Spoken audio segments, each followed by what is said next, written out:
አሁን ረሃብ የተከሰተበትን ቦታ እንግዲህ ፎቶግራፍ አውጥተው ግማሹም ለፖለቲካ ትርፍ ሊጠቀምበት እየሞከረ ነው። ሪያል ግን ችግሩ አለ።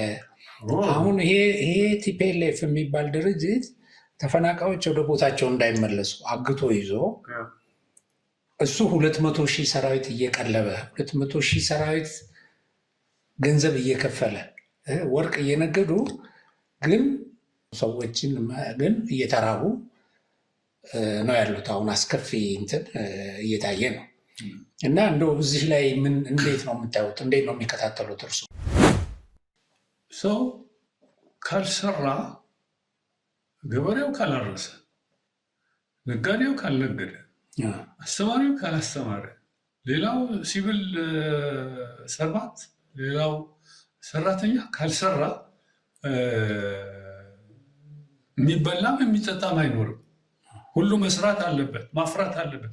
ግን እንዳያፈራ እነዚህ ሰዎች በጦርነት ስነ አእምሮ ቀፍድደው ይዘው ሊሰራ ለሚፈልገውም ወደ ጦርነት ዝመት ሰልጥን እያሉ እያስገደዱ ነው ያሉ። ይሄ ሁኔታ ነው ያለው። ብዙ ተፈናቃይ አለ። ይሄ ተፈናቃይ ኃይል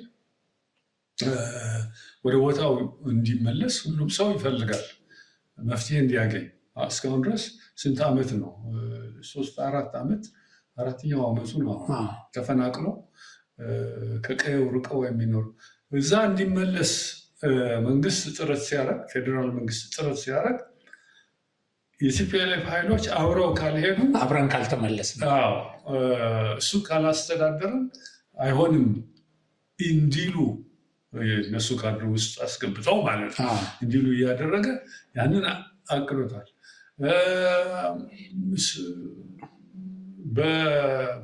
በጦርነት ሲሳተፉ የነበሩ ወጣቶችም ተመልሰው ወደ ስራ እንዳይገቡ፣ ወደ ሰላማዊ ኑሮ እንዳይገቡ፣ ያ ተግባራዊ እንዳይሆን እንቅፋት እየፈጠሩ ናቸው፣ የራሳቸውን ጥቅም በማስቀደም።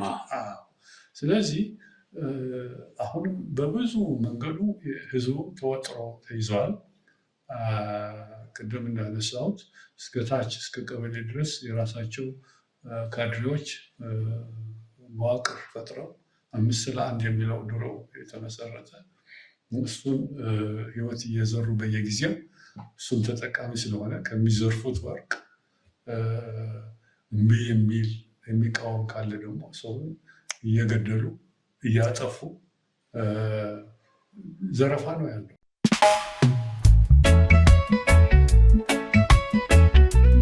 ይህ አብሪ ሚዲያ ነው። አብሪ ሚዲያ አንድነትና ፍቅርን በማጎልበት ሰላምና እድገትን በማስፈን ረገድ የበኩሉን አስተዋጽኦ ለማበርከት የሚሰራ ሚዲያ ነው። አብሪ ብሩህ ዘመንን አብሳሪ። አብሪ ሚዲያን ሰብስክራይብ፣ ሼር ያድርጉ።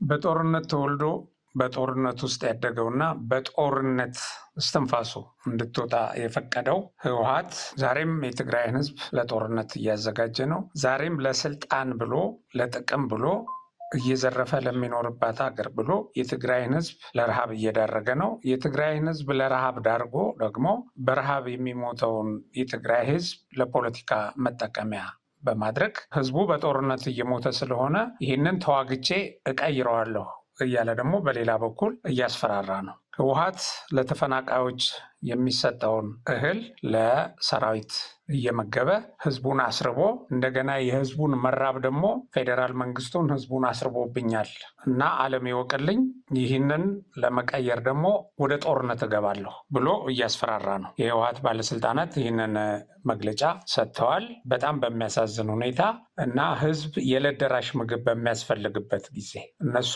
ተፈናቃዩን አግተው ወደ ተፈናቀለበት ቦታ ገብቶ ሰርቶ እንዳይበላ አድርገው ይህን ያህል ዓመት ሙሉ የእርዳታ ጥገኛ እንዲሆን አድርገው እርዳታውም ደግሞ በወጉ እንዳይደርሰው በማድረግ በዚህ ፌዴራል መንግስትን ወንጅለው የፖለቲካ ትርፍ ሊያገኙበት እየተሯሯጡ ነው እና ህወሓት በታሪኩ ከዚህ በፊትም የእርዳታ እህልን እየሸጠ ጠበንጃ ሲገዛ የነበረ እንደሆነ ይታወቃል፣ ገና ከውልደቱ ጀምሮ። ስለዚህ ዛሬም ይሄን እየደገመ ነው። በህዝብ ረሃብ፣ በህዝብ ሰቆቃ ሊነግድ በህዝብ ረሃብ ስም ጦርነት ከፍቶ እንደገና ህዝቡን ለሌላ መከራ ለሌላ እልቂት ለመዳረግ እየተዘጋጀ መሆኑን እያሳየ ይገኛል። እንግዲህ ሰሞኑን እንዳያችሁት በማህበራዊ ሚዲያ ላይ በረሃብ የተጎሳቆሉ ተፈናቃዮች በትግራይ እየታዩ ነው። ይህንን ማንኛውም ወገን ቢሆን ለፖለቲካ መጠቀሚያ ሊያውለው አይገባም። የመጀመሪያው ነገር ተሯሩጦ እነዚህን ሰዎች መመገብና ከሞት አፋፍ እንዲመለሱ ማድረግ ነው። ብዙ ሰዎች ይህን እያደረጉ ነው። ህወሓት ግን ይህን እያደረገ አይደለም። ህወሓት አሁንም ይህንን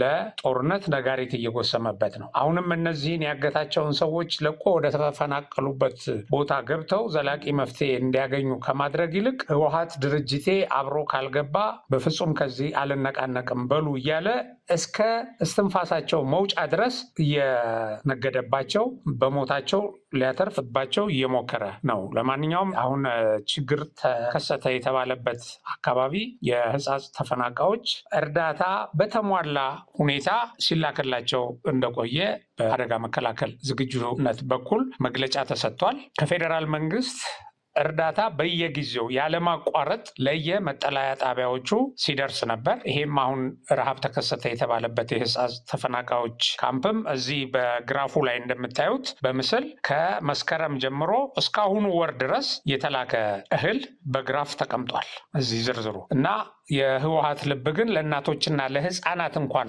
የሚራራ ስላልሆነ ለህፃጽ ተፈናቃዮች መንግስት በተደጋጋሚ ሲልክ የከረመውን እርዳታ ወደ ራሱ ኪስ እያስገባና ሰራዊት እየቀለበበት መክረሙ ግልጽ ነው። በእነዚህ የተፈናቃዮች የመጠለያ ካምፕ ውስጥ ላሉ ዜጎች መንግስት ያለማቋረጥ ድጋፎችን ልኳል። ዋናው ነገር ከመስከረም እስከ ታህሳስ ባሉት ወራቶች ብቻ ለተፈናቃዮች ከሚያስፈልገው 100% ፍላጎት ውስጥ ከ97% በላይ የሚሆነውን ግብአት ሳያጓድል ልኳል መንግስት። ይሁንና አሁን ሲታይ ሰዎቹ ተርበዋል። ህወሓት ግን ሁላችንም እንደምናውቀው ከ200,000 ሰራዊት በላይ እየቀለበ ነው። የህወሓት መሪዎች ወርቅ እየሸጡ ነው እና በምንም መንገድ ይሁን ይሄ ተፈናቃይ ሲራብ እንዲራብ ያደረጉት እነሱ አግተው ስለሆነ ሊደርስላቸው ይገባ ነበር። በፍጹም ግን አሁን ለክስ ነው የተጠቀመበት፣ ፌዴራል መንግስትን ለመውቀስ ማለት ነው። ስለዚህ ህወሓት የለመደውን የድሮ ካርዱን አውጥቶ እየተጫወተ ነው። አሁን ህዝቡን ከረሃብ አድናለሁ ሳይሆን ወይም ተረባርበን እናድን ሳይሆን ፌዴራል መንግስት ላይ ጦርነት እከፍታለሁ ብሎ ሌላ ረሃብ፣ ሌላ እልቂት፣ ሌላ ችግር ለክልሉ እንዲመጣ እያወጀ እየተንቀሳቀሰ ነው። ይሄ ድርጅት በቃችሁ ሊባል ይገባል። ለማንኛውም አጠቃላዩን አሁን የዚህን የወቅት ችግር ብቻ ሳይሆን አጠቃላዩን የትግራይን ህወሓት እየፈጠረ ያለው በትግራይ ህዝብ ላይ በጦርነት ምክንያት በህዝብ ላይ የደረሰውን ሰቆቃ እና ህወሓት ደግሞ ይሄን ሰቆቃ እያባባሰ አሁንም ለሌላ ጦርነት ህዝቡን እያዘጋጀ መሆኑን ነው የትግራይ ዲሞክራሲያዊ ፓርቲ መስራችና የህዳሴው ግድብ የህዝብ ድጋፍ ማስተባበሪያ ኃላፊ ዶክተር አረጋዊ በርሄ የሚገልጹት። ከዶክተር አረጋዊ በርሄ ጋር ይህን አስመልክተን ያደረግነው ቆይታ ቀጥሎ ይቀርባል። በቅድሚያ ዶክተር አረጋዊ በርሄ ይህንን ቃለመጠይቅ ለመስጠት ፈቃደኛ ስለሆኑልኝ በጣም እያመሰገንኩ ለሳቸው ያለኝን አክብሮትም እየገለጽኩ ወደ ዛሬው ቆይታችን እገባለሁ። ተከታተሉት። አሁን ያለው የትግራይ ሁኔታን እንዴት ያውታል? የትግራይ ህዝብ በምን ሁኔታ ውስጥ ነው ያለው? የእናንተ ፓርቲስ ይህን ሁኔታ እንዴት ነው መቀየር አለበት ብሎ የሚያስበው? እስቲ እዚህ ላይ ነው። ጥሩ። በኢትዮጵያ ውስጥ ካሉት ክልሎች ክፉኛ የተጎዳ ህዝብ ካለ የትግራይ ህዝብ ነው። ሌሎች በንጽጽር ስናየው የልማት እንቅስቃሴዎች የዳበረ ነው ያለው። እኔ በዚህ በህዳሴ ግድብ ምክንያት ስራ ምክንያት ሁሉም ክልሎች ዞሬ አይቻልም። እነሱ ያሉበት ሁኔታ ከትግራይ ጋር ሳነጻጽረው ሰማይና መሬት ያክል ርቀት ያለው ነው። ትግራይ ውስጥ ይሄ የሚባል የመሰረተ ልማት ይሁን የትምህርት ይሁን የጤና ጉዳይ ይሁን ምንም ስራ እየተሰራ አይደለም። ችግር በችግር ላይ እየተደራረበ፣ ረሃብ በረሃብ ላይ እየተደራረበ፣ ስራ አጥነት በስራ አጥነት ላይ እየተደራረበ እየከፋ ነው የሚሄደው ያለ የህወሓት አመራሮች ሁሉም ነገር በጦርነት እንፈታለን የሚል አባዜ የተጠናወታቸው ሰዎች ስለሆኑ ሁልጊዜ ስለ ጦርነት ነው የሚያስቡት። አንደኛ ህወሓትና የትግራይ ህዝብ አንድ ነው ብለው ይነሱና ህወሓት ከሌለች የትግራይ ህዝብ የለም የሚል ስንኩል አመለካከት ይዘው እየተንቀሳቀሱ ናቸው። ፓርቲና ህዝብ አንድ አይደለም። ፓርቲ ፖለቲካ ኃላፊ ነው፣ ተለዋዋጭ ነው። ህዝብ ግን ነዋሪ ነው። የትግራይ ህዝብ ደግሞ መሰረተ ኢትዮጵያ ነው። የኢትዮጵያ መሰረት የሆነ ህዝብ ነው፣ ታሪክ ለሚያውቅ ሁሉ። ስለዚህ አሁን ያለው ሁኔታ ግን በጣም አሳዛኝ ልብን የሚያቆስል ሁኔታ ነው ያለው የህዝብ። አሁንም ወደ ጦርነት ሊማግዱት እየተንቀሳቀሱ ናቸው። ከዚህ በፊት ሁላችን እንደምናውቀው በቅርብ ጊዜ እንኳን እስከ ደብረ ሲና ድረስ ዘምተው ስንት ወጣት በሚሊዮን የሚቆጠር የህዝብ ማዕበል ብለው አስመቱት። ተመታ። ስንት ወጣት ስንት ለሀገሩ ሊሰራ የሚችል የነበረ በተወናበደ ፖለቲካ አስፈጁት። ደግሞ የሄዱበት ስትራቴጂ ወታደራዊ ስትራቴጂ እገነጠላለሁ ለሚል ድርጅት መሀል ኢትዮጵያ ገብቶ ምን ሊሰራ እንደነበረ እንቆቅልሽ ነው የሚሆነው። ትንሽ ያበደ የፖለቲካ ብቻ ሳይሆን የስትራቴጂ ያበደ ታክቲኩ ሁሉ በምን ላይ ተመስርቶ እንደተቀየሰ በጣም የሚገርም ነው። የእብዶች ወታደራዊ ስትራቴጂ የነበረ ነው። ስለዚህ ህዝቡ አሁን በዚህ ስቃይ ነው ያለው። ፌደራል መንግስት ብዙ ሙከራዎች አደረገ። ከዛም በኋላ በእውነቱ ወደ ፕሪቶሪያ ስምምነት አስገባቸው። ስምምነት እንግዲህ በሰላም ችግሩን ለመፍታት ከሚል የፌደራል መንግስት ፍላጎት ነው ወደ ፕሪቶሪያ እንዲመጡ ያደረገ እንጂ በጦር ሁኔታ ሚዛኑ ተዛብቶባቸው ሽንፈት ላይ የነበሩ ሰዎች ናቸው። ምርኮና ምናምን ሆነው ማለት እንደተማረኩ ሁላችን እናውቃለን። የተማረኩትም እንደነ ስብሐት ነጋ የመሳሰሉ መሪዎች ተፈተው ሂደዋል። የሆነ ሆኖ ያ ችግር አሁንም እየቀጠለ ነው ያለው። ያ ችግር ኢትዮጵያን እናፈርሳለን፣ እኛ ደግሞ እንገነጠላለን የሚል መገንጠል ትርጉም ያለው ቁም ነገር ያለው ዓላማ ይመስል በዚህ ዘይቤ ህዝቡን እያስፈጁት ነው ያሉ። ስለዚህ አሁን በእርግጥ ህዝቡ ነቅቷል። እንደ ከዚህ በፊቱ አይደለም። የቀረው የነሱን መዋቅር እስከ ቀበሌ ድረስ 1 ለ5 እያሉ ያዋቀሩትን ተቀላቢ የሆነ ካድሬ ነው ይዘው ያሉ። አሁን እነዚህን በተለያየ መንገድ በሰላማዊ መንገድ ግፊት ቢደረግ ይመረጣል። ጦርነት ማለት እልቂት ነው። የሀብት እልቂት፣ የሰው ህይወት እልቂት ነው። ደግሞ አሁን ቅድም እንዳልኩትም ሌላው አካባቢ ያለው የልማት እንቅስቃሴ ስናይ አስበው እንግዲህ እስካሁን ድረስ ትምህርት የሚባል የለም። ወጣቱ ለጦርነት ፍጆታ እንዲውል ትምህርት የሚባል ነገር የለም። ጤና የሚባል ነገር፣ የጤና ጥበቃ ስራ የሚባል ነገር የለም። ህዝቡ እያለቀ ነው ያለው። ይህ ሁሉ አይሰማቸውም፣ ምንም አይሰማቸውም። ስለ ህዝቡም አንድ ነገርም አያነሱም። ስለዚህ ይሄ ችግር እንዳለ ሁላችን ተገንዝበን ሁሉም ኢትዮጵያዊ ነገር የሚፈታበት ምክንያት ከፌዴራል መንግስት ጋር በመተባበር ችግሩ እንዲፈታ ጥረት መደረግ እንዳለበት በአጽንኦት መናገር እወዳለሁ።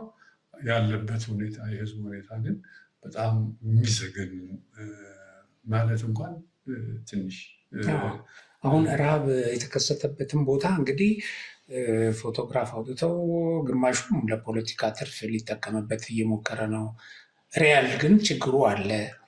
አሁን ይሄ ቲፒኤልኤፍ የሚባል ድርጅት ተፈናቃዮች ወደ ቦታቸው እንዳይመለሱ አግቶ ይዞ እሱ 200,000 ሰራዊት እየቀለበ 200,000 ሰራዊት ገንዘብ እየከፈለ ወርቅ እየነገዱ ግን ሰዎችን ግን እየተራቡ ነው ያሉት። አሁን አስከፊ እንትን እየታየ ነው እና እንደው እዚህ ላይ እንዴት ነው የምታዩት? እንዴት ነው የሚከታተሉት እርሶ? እናንተ እንዴት እያጭበረበሩ ናቸው? አንደኛ ነገር ሰው ካልሰራ፣ ገበሬው ካላረሰ፣ ነጋዴው ካልነገደ፣ አስተማሪው ካላስተማረ፣ ሌላው ሲቪል ሰርቫንት ሌላው ሰራተኛ ካልሰራ የሚበላም የሚጠጣም አይኖርም። ሁሉ መስራት አለበት፣ ማፍራት አለበት። ግን እንዳያፈራ እነዚህ ሰዎች በጦርነት ስነ አእምሮ ቀፍድደው ይዘው ሊሰራ ለሚፈልገውም ወደ ጦርነት ዝመት ሰልጥን እያሉ እያስገደዱ ነው ያሉ። ይሄ ሁኔታ ነው ያለው። ወደ እንትንም መግባት ያለበትን አሁን ወደ ዲዲአር መግባትና ስነ ልቦና ወደ ልማት መመለስ ያለበትንም ይዘውታል። አሁን ብዙ ተፈናቃይ አለ። ይሄ ተፈናቃይ ኃይል ወደ ቦታው እንዲመለስ ሁሉም ሰው ይፈልጋል፣ መፍትሄ እንዲያገኝ። እስካሁን ድረስ ስንት ዓመት ነው? 3-4 ዓመት፣ 4ኛው ዓመቱ ነው ተፈናቅሎ ከቀየው ርቀው የሚኖሩ። እዛ እንዲመለስ መንግስት ጥረት ሲያደርግ፣ ፌዴራል መንግስት ጥረት ሲያደርግ የቲፒኤልኤፍ ኃይሎች አብረው ካልሄዱ፣ አብረን ካልተመለስ፣ እሱ ካላስተዳደርን አይሆንም እንዲሉ እነሱ ካድሬ ውስጥ አስገብተው ማለት ነው እንዲሉ እያደረገ ያንን አቅዶታል።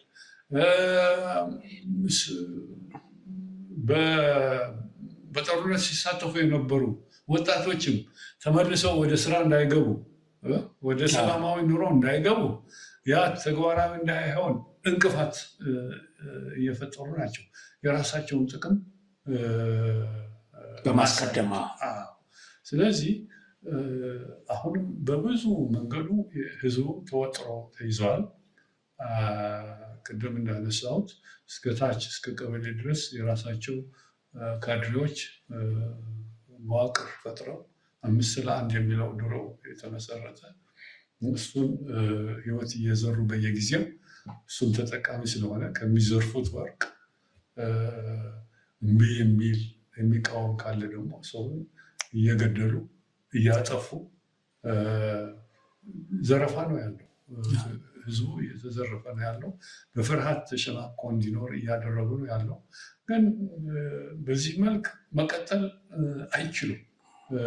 አሁን ህዝቡ ምርር ብሎ ከእንግዲህ በቃ እናንተ የምትሉት ነገር አንሰማም እያለ ያለበት ሁኔታ ነው ያለው። እርግጠኛ ነኝ በቅርብ ይቀየራል። ጽምዶን እንዴት ያዩታል? ጽምዶ ምንድን ነው? አሁን ጽምዶ ለትግራይ ለኢትዮጵያ ምን ኢምፓክት አለው? አሁን ይህ ጽምዶ የሚባል ነገር ጽምዶ እኮ የሻዕቢያ ተቀጥል ስራ ነው። የኤርትራኖቹ ጽምዶ የሚል ነገር አምጥተው ከህወሓት መሪዎች ጋር እንግዲህ ልብ እንበል፣ ሻዕቢያ ትግራይ ውስጥ ገብቶ የሻዕቢያ ሰራዊት ብዙ ጥፋት አድርሰዋል። ብዙ ውድመት፣ ብዙ ዘረፋ አካሂደዋል። ብዙ ዘረፋ አካሂደዋል። ይሄ የትናንትና ታሪክ ነው፣ የቅርብ ጊዜ ታሪክ ነው፣ ረጅም ጊዜም አይደለም። ያንን ሁሉ ሽረው ያንን ሁሉ እንዳልነበረ ተቆጥሮ አሁን ከሻዕቢያ ጋር ሆነን ፌዴራል መንግስትን እንወጋለን የሚለው ፋኖም እዛ ይጨምሩታል። ኢትዮጵያን ለማተራመስ ያቀዱት እቅድ ነው ጽምዶ ማለት። በእርግጥ አይሳካላቸውም፣ ህዝቡም አልተቀበለውም። ምክንያቱም ህዝቡ የሻዕቢያ ሰራዊት በራሱ ላይ ያደረሰው ችግር ጠንቅቆ ስለሚያውቅ ስለነበረበት ጉድ ነው ያለው። እንዴ እነዚህ ሰዎች ጤነኛ አእምሮ አላቸው ወይ እስከ ማለት ነው የደረሰው። ስለዚህ ይሄ ጽምዶ የሚባለው ሲጀምር የፈረሰ የወደቀ ሳይወለድ የሞተ ማለት ያው በህዝቡ ዘንድ ተቀባይነት ከሌለው እኮ ዝም ብሎ እንትን ነው ማለት ነው። እነሱ አይምሮ ውስጥ ነው ያለው።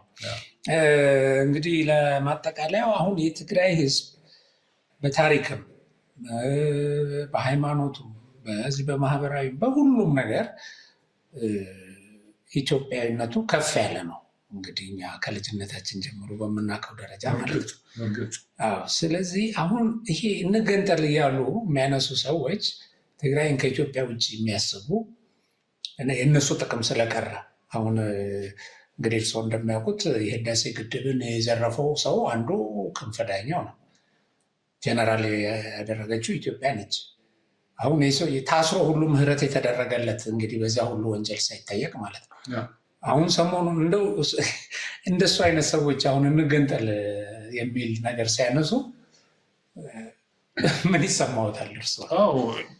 የመገንጠል ጥያቄ የሚያነሳ ማንም ሰው ገንጥሎ የሚያመጣው ነገር ኖሮ ሳይሆን የራሱን ጥቅም ለማስጠበቅ የተገነጠለች ትግራይ ትኖርና እነሱ ገዢዎች ሁነው መሪዎች ሁነው ለመግዛት የሚያነሳሳው የንዑስ ከበርቴ አስተሳሰብ የመገንጠል ጉዳይ። መገንጠል ማለት ምን ማለት ነው ብለን ካየን መገንጠል ማለት መለየት ማለት ነው። ትንሽ መሆን ማለት ነው። ከአንድ ትልቅ ነገር ወደ ትንሽነት ማነስ ማለት ነው። ሪሶርስን፣ ሀብትን፣ ህዝብን፣ ጉልበትን ትንሽ ማድረግ በጋራ የምታገኘውን ነገር ማጣት ማለት ነው። አንድ እሱ ነው ፕራክቲካል በሆነ ማለት ነው ይሄ ነገር። ሌላው ትግራይ ከኢትዮጵያ የሚገነጠልበት ምክንያት ታሪካዊ ምክንያቱስ ምንድን ነው ብሎ ለሚጠይቅ ሰው የተሳሰረ ህዝብ አንድ ሆኖ ታሪክ የሰራ ህዝብ ለዘመናት ለሺዎች ዘመናት አብሮ ተሳስሮ በትውልድ በተለያዩ መንገዶች የተሳሰረ ህዝብ እንዴት አድርገህ ነው የምትለያየው? እኮ እቃ አይደለም፣ ወይም ቆርጠህ የምትጥለው በሽታ አይደለም። ይሄ የተሳሰረ ህዝብ ነው በሁሉም መንገዱ እና እንደዚህ ብለው የሚያስቡ ሰዎች ጤነኛም አይመስለኝም። ከመገንጠል ደግሞ የሚገኝ ጥቅም የለም። ኤርትራኖች ብንጠቀማቸው በመገንጠላቸው፣ ደቡብ ሱዳኖች ምን ተጠቀሙ ከመገንጠላቸው፣ ሌሎችም ብንጠቅስ ከመገንጠል ማነስና ሪሶርሳቸውን ሀብታቸውን መቀራመት እርስ በራሳቸው እዛ ችግር ውስጥ እንዲገቡ ለመቀራመት ሲሉ ወደ ሌላ ግጭት የሚመራቸው ነው እንጂ ይሄ ጥቅም አለው መገንጠል ይሄ ጥቅም አለው የተባለበት ሁኔታ በታሪክ የለም። ስለዚህ የተወሰኑ የንዑስ ከበርቴ ጥቅም ለማስጠበቅ የሚቀነቀን የድሃ አስተሳሰብ እና ህዝብ ደግሞ የትግራይ ህዝብ ደግሞ ለኢትዮጵያ የቆመ ህዝብ ነው። ዝንተ ዓለም ለኢትዮጵያ አንድነት፣ ለኢትዮጵያ ክብር የውጭ ኃይሎች ወራሪዎች በመጣ ቁጥር የቅርብ ጊዜ እንኳን ሳይሆን አድዋ አሁን ነው፣ ቅርብ ጊዜ ነው። ከዛ በፊትስ የነበሩ ወረራዎች ስንት እኮ ትግል ተካሂደዋል። በአፄ ዮሐንስ እንኳን ብንወስድ አፄ ዮሐንስ ወደ ሰሃጢ ኤርትራ ድንበር ሲዘምቱ ኢትዮጵያ የምትባል ሀገር እናትህ ነች፣ ሚስትህ ነች፣ ክብርህ ነች፣ ልጅህ ነች፣ ሀገርህ ነች፣ መቃብርህ ነች እና ይችን መጠበቅ ግዴታህ ነው እና አብረህ ህዝበስ ብለው ነበር ያወጁት። ይህንን እነዚህ ሰዎች ግን ይህንን ሁሉ ክደው ይህንን የትናንት ታሪክ ክደው ከሃዲዎች ይባላሉ። ስለዚህ ይሄ የመገንጠል ሁኔታ የትም የማያደርስ ቅዠት ነው፣ የንዑስ ከበርቴ ቅዠት ነው። አሁን የእናንተ ፓርቲ በሀገር አቀፍ ነው የምትወዳደሩት ወይስ ትግራይ ውስጥ ነው? አሁን በመጪው ምርጫ አሁን በሀገር አቀፍ የምንወዳደርበት ህብረት ፈጥረናል ከሌሎች ተቃዋሚዎች ፓርቲዎች ጋር አንድ 10 የሚሆኑ ከነሱ ጋር ግንባር ፈጥረን በሀገር ደረጃ ለመንቀሳቀስ እቅድ አለን። በዋናነት ግን ትግራይ ውስጥ ነው የምንወዳደረው ማለት ነው። የምትንቀሳቀሱት የትግራይ ህዝብ እንግዲህ አሁን አማራጭ የፖለቲካ መስመር እያየ ይመስላል። አሁን ባለው ሁኔታ የሆነ ጊዜ እዛ ለውድድርም ለማስተዋወቅም ሲካሄድ ረብሻ ያስነሱባቸው ነበር። ከዚህ ችግር ስንት ጓደኞቻችን አልቋል፣ ተገድሏል። እንግዲህ መጪው ጊዜ የተሻለ እንግዲህ ይሁን። ያው የተሻለ ነገር እያየን ነው። ባይዘወይ ይሻሻላል። ብሩህ በጣም አመሰግናለሁ። ክብረት ይስጥልኝ። እኔም አመሰግናለሁ። ከልቤ አመሰግናለሁ።